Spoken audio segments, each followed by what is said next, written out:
Hey guys, welcome to another video. This is where I keep all my mulch from the horse manure, chicken manure. Look, I got fresh stuff growing in it. Got tomatoes coming up, cucumbers.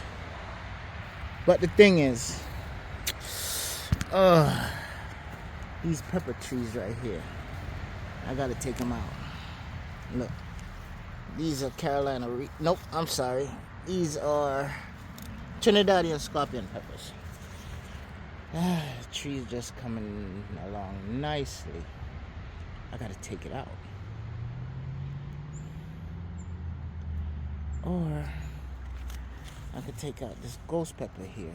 I'm gonna take out this ghost pepper and extend on this while I'm gonna turn this manure right here. Yeah, that's what I'm gonna do. I'm gonna leave this because this thing is getting late in the winter, towards winter, and these things just ready to start growing and blossoming.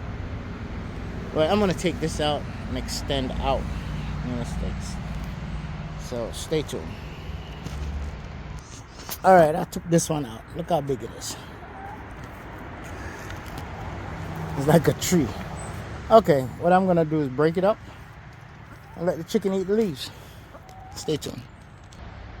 Okay, I extended this, and you can see down here I got some horse manure, and on top is the chicken manure. But with the horse manure, I turned it, turned the soil, and if you guys look over here, when it was turned, you see it's breaking down. So I'm gonna add some topsoil to this and some sand, and I'm gonna have the best fertilizer in the world. Okay, it's just a little quick update on fixing up my fertilizer, and catch you guys on the next one.